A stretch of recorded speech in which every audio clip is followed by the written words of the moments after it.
ಈ ಘಟನೆ ನಡೆಯೋದಕ್ಕೆ ಏನು ಕಾರಣ ಆಯಿತು ಅನ್ನುವಂಥದ್ದು ಸಹ ನಮ್ಮ ಭಟ್ಕಳದ ಜನತೆಗೆ, ನಮ್ಮ ನಾಡಿನ ಜನತೆಗೆ ಇನ್ನಷ್ಟು ಹೆಚ್ಚು ಸ್ಪಷ್ಟವಾಗಬೇಕಾದಂತಹ ಅಗತ್ಯತೆ ಇದೆ. ಅದಕ್ಕೆ ನಾನು ಜಿಲ್ಲಾಡಳಿತಕ್ಕೂ ಆಗ್ರಹಿಸ್ತೇನೆ.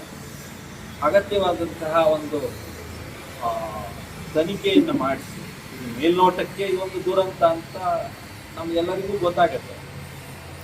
ಆದರೆ ಅದು ನಮ್ಮ ಕರಾವಳಿಯ ಮಂಗಳೂರು, ಉಡುಪಿ, ಕಾರವಾರದ ನಮ್ಮ ಕರಾವಳಿ ಭಾಗದ ಜನತೆಗೆ ಈ ಚಿಪ್ಪೆಕಲ್ಲು ತೆಗೆಯೋದು, ಮೀನ ಹಿಡಿಯೋದು, ಸಮುದ್ರದೊಳಗೆ ಹೋಗೋದು ಇದೆಲ್ಲ ಜೀವನದ ನಾವು ಭಾಗ ಇದೆ. ಆದರೆ ಈ ರೀತಿ ಘಟನೆ ಆಗೋದಕ್ಕೆ ಮೇಲ್ನೋಟಕ್ಕೆ ಕಾಣುವಂತಹ ದುರಂತದ ಸನ್ನಿವೇಶ ಅಷ್ಟೇನೋ ಅಥವಾ ಇನ್ನೇನಾದರೂ ಕಾರಣಗಳು ಇದೆಯೋ ಅನ್ನೋದನ್ನು ತನಿಖೆ ಮಾಡಬೇಕು ಅಂತ ನಾನು ಆಗ್ರಹಿಸ್ತೇನೆ. ಯಾಕೆಂದರೆ ಒಂದು ಅಭಿಪ್ರಾಯ ಏನು ಬರ್ತಾ ಇದೆ ಭಟ್ಕಳ ಜನತೆ ಇದೆ ಅಂದರೆ, ಅದರ ಅಲ್ಲೇನೊಂದು ಸಣ್ಣ ದ್ವೀಪದ ರೀತಿ ಇದೆ, ಅಲ್ಲೊಂದು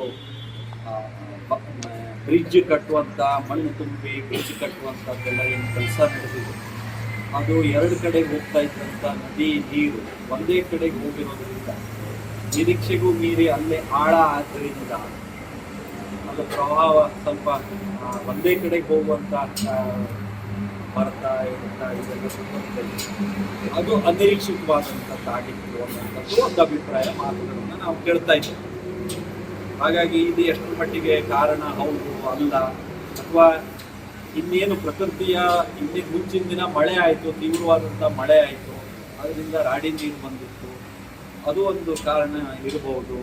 ಈ ರೀತಿಯದೆಲ್ಲ ಬೇರೆ ಬೇರೆ ಬೇರೆ ಬೇರೆ ಅಭಿಪ್ರಾಯಗಳು ಬರ್ತಾ ಇದೆ. ಅದು ಯಾಕೆ ಹೀಗಾಯಿತು ಅನ್ನೋದನ್ನು ಜಿಲ್ಲಾಡಳಿತ ಸಮಗ್ರವಾಗಿ ಒಂದು ತನಿಖೆಯನ್ನು ಮಾಡಿ, ಅಂದರೆ ಅದನ್ನ ಮುನ್ನೆಚ್ಚರಿಕೆ ದೃಷ್ಟಿ ಅದನ್ನು ಜನತೆಗೆ ತಿಳಿಸ್ಬೇಕು ಅಂತ ನಾನು ಆಗ್ರಹಿಸ್ತೇನೆ.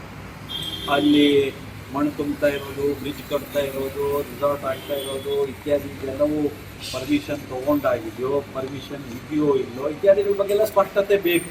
ನನಗೂ ಅದು ಸ್ಪಷ್ಟತೆ ಇಲ್ಲ. ಬಟ್ ಅದು ಆಗಿರೋದು ಒಂದು ಕಾರಣ ಅಂತ ಹೇಳ್ತಾ ಇರೋದ್ರಿಂದಾಗಿ ಆ ಕಾರಣದ ಬಗ್ಗೆಯೂ ಸತ್ಯಾಸತ್ಯತೆಗಳು ಗೊತ್ತಾಗಬೇಕು ಅಂತ ನಾನು ಈ ಸಂದರ್ಭದಲ್ಲಿ ಆಗ್ರಹಿಸೋದಕ್ಕೆ ಬಯಸ್ತಾ ಇದ್ದೇನೆ.